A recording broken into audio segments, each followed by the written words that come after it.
Hello, this is Mark Smith with Family Tree Counseling Associates, and I'm here in sunny Myrtle Beach, not so much.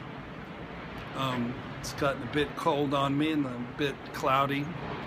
This is my last day here at the beach to create content, and I have written another long piece, and we'll make a video on it.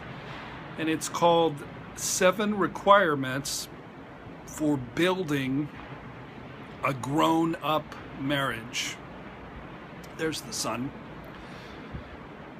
So I have a couple of long sentences here that I've sort of crafted that I think capture really what people are looking for in love and in their romantic relationships.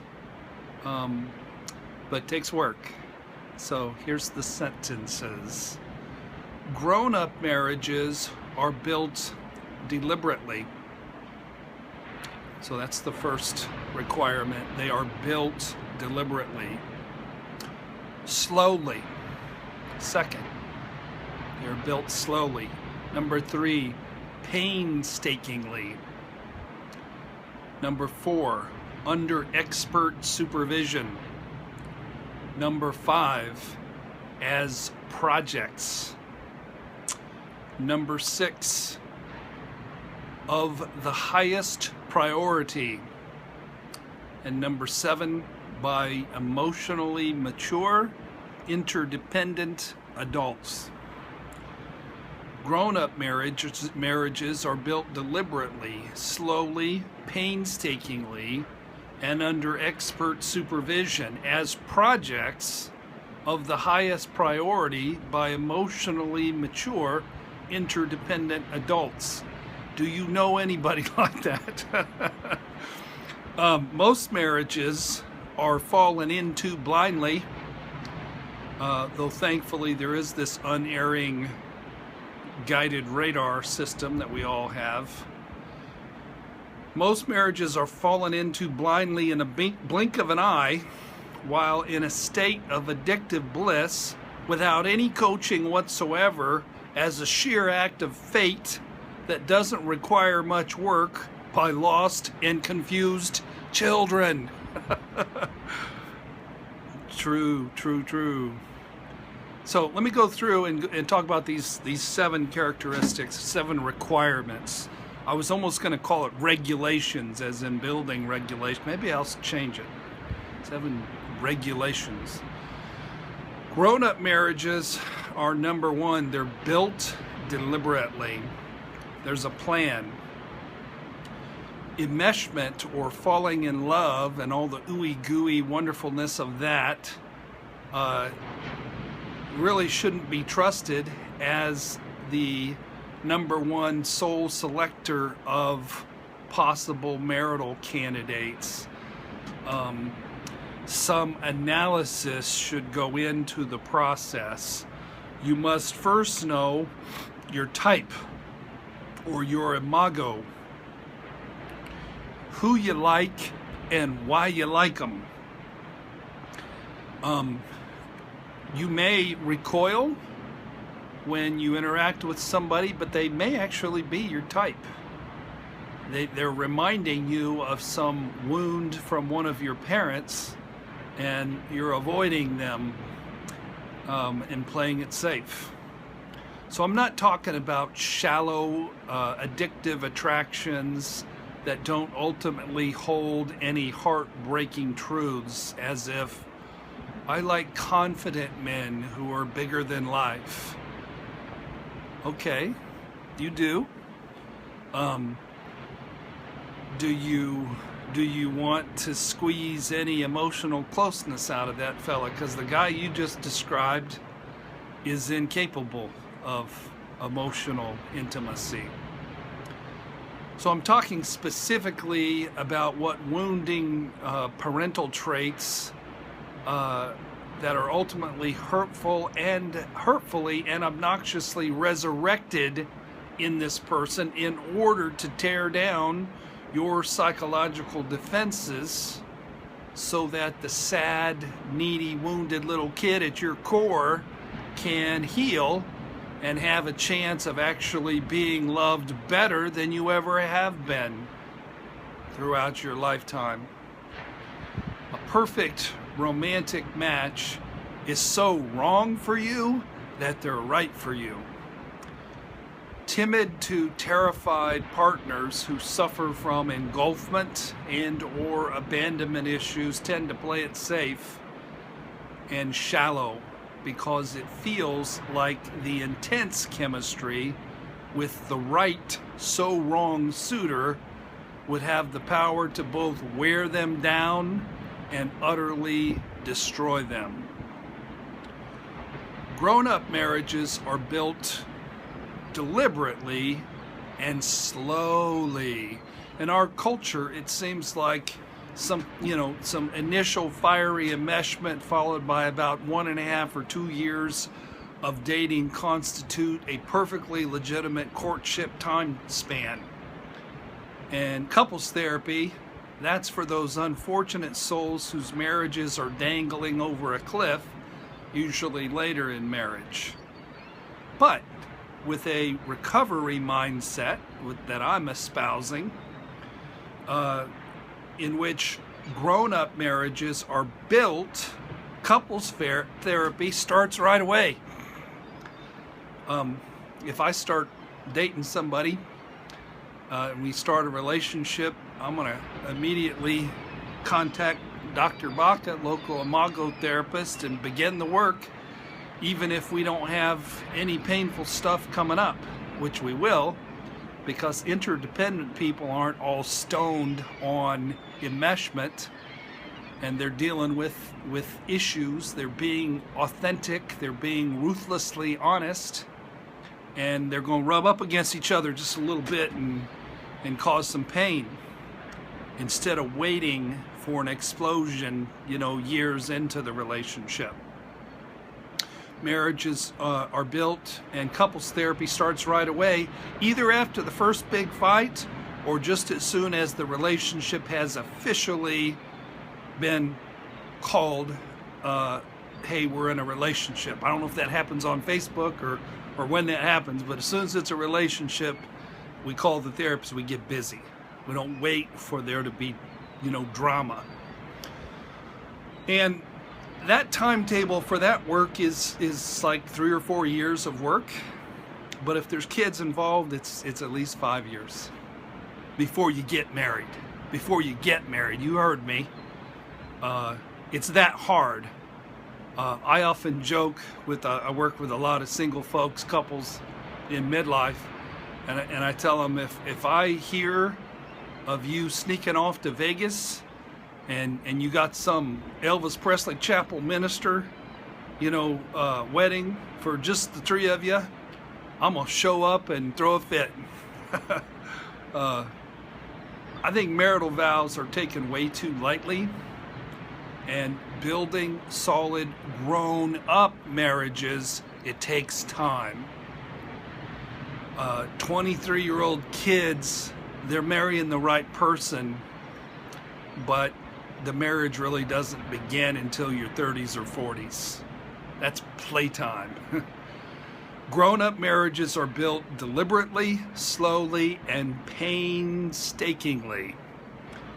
The famous song by Nazareth, Love Hurts, says, love hurts, love wounds, love scars and mars any heart not tough or strong enough to take a lot of pain, In my blog, I referred people to a YouTube video, and I'm going to refer you guys to this one that I made. It's called "Sometimes Marriage is like boiling in a hot, spicy bowl of chili." Sometimes marriage is like boiling in a hot, spicy bowl of chili. It's a dream interpretation of something that I had, but encourage you to check that out when you're done with this one. And there's also a blog posting And the blog posting is, you had better limp down the aisle. And I've got a reference to that in the blog. It's from June of 2012 on my blog, Relationship Jazz. There's a link through familytreecounseling.com. But if you've been married for longer than 20 minutes, you know how painful and difficult the struggles in a marriage can be. Marriage is built upon the not so firm foundation of your unresolved childhood wounds. And our beloved new spouse that we marry at these lovely weddings is a clone of and a stand-in for the people who hurt you the most in your childhood. I wish it wasn't so, but it's so. So, of course, the pain is going to be off the charts. Your marital pain, it can either be slow and methodical, sort of like Chinese water torture, or it can be a massive explosion, or a series of explosions, or Chinese water torture and then a series of explosions. But you're gonna bleed. Love hurts. Grown-up marriages are deliberately, slowly, painstakingly built under expert supervision. We just watched the New England Patriots win a Super Bowl, and their great coach, you may not like the man, but you gotta respect him. Their great coach, Bill Belichick, just won his 4th Super Bowl. I think he's the greatest football coach ever. And do you think the New England Patriots would have won those Super Bowls without Bill Belichick? No, they would not have. They wouldn't have won any of them. They weren't great teams. They usually had like 1, maybe 2 great players. But they have a great quarterback and they've got a great coach. So we have coaches in life to help us with our diet, with our money, with our workouts, with our health. We have coaches to help decorate our homes, to give us spiritual advice. But my friends, your marriage, other than your health and only the ones that, are life-threatening, other than that, your marriage is the most important thing you can invest knowledge and training and feedback and coaching in. How your finances going to be if your wife leaves and takes 60% of your assets? How's your emotional health going to be? Are you going to be able to live up to your spiritual commitments if your marriage runs out of gas? It's vitally important. You need help, and there's good help out there, so get it. Grown-up marriages are built deliberately, slowly, painstakingly, under expert supervision as projects. Does that sound unromantic? To approach a woman and say, "Hey, I got a proposition for you. Let's have a project. Let's make a project of building an interdependent relationship." There's a lot of wisdom in that, my friends. If you have kids involved, if both parties have kids involved, I tell people it's a project, all right. It's like building the pyramids back when the Egyptians built the pyramids. Like little ants carrying these huge blocks of stone. That's how hard it is. It's very difficult. It's a project, it's work. W-O-R-K, it's hard, sweaty, tearful, bloody work. And you really need to come to therapy early and often. Grown-up marriages are built deliberately, slowly, painstakingly, under expert supervision as projects of the highest priority. Really, if you're going to work on a relationship, you need time. You need some margin in your life. I've got couples where one of them or both are workaholics, and we can barely ever set up an appointment because they're working all the time. Well, that marriage probably isn't going to make it. because it's really not a very big priority. I got to put my hands in my pocket to keep them warm. It's really not a very big priority, and the marriage is shriveling up and dying. So if you're going to build a marriage, you gotta make it a priority to read books, watch videos, go away for a couple weekends, go away for a couple weeks, and certainly to dig into your recovery process by 12-step meetings, by therapy. Do the work you need to do. Grown-up marriages are built deliberately, slowly, painstakingly, under expert supervision as projects of the highest priority by emotionally mature, interdependent adults. I'm not talking about perfect people. There's nobody close. By interdependent and emotionally mature, I just mean people who know the score, who have a little bit of experience in their recovery process, who've been run over by a few trucks, who know what their imago is, who've spent a lot of time grieving from that wounded little kid, cried a lot of tears. They're not defensive. They're not grasping. They're not controlling. Their abandonment issues aren't spiraling out of control. They're not pointing a finger. They are not judging the person. In fact, they're honoring the person. If you love somebody, let them go. If they're yours, they'll return to you. And if they don't return to you, they're not yours. And that's okay. You know who you have? You have you. That's who you have. Everybody in your life will leave you, except you, if you're connected to yourself. I was joking with a friend of mine, and I told her that I had a big date last night. I told her I was taking my integrity to dinner and a movie. My integrity of my recovery. And I told her that my integrity turned out was a cheap date. Didn't eat much. I enjoyed the movie. So recovery is a wonderful thing, and you can build something solid, something divorce-proof, something affair-proof, something fulfilling. Won't be blissful. I'm telling you, what we're shooting for is something that is workable, something that works, that has more windows of heaven than windows of hell. And eventually we can shoot for a lot more windows of heaven than windows of hell, but we'll start out with just more, and then we'll shoot for, you know, healthier as we go along.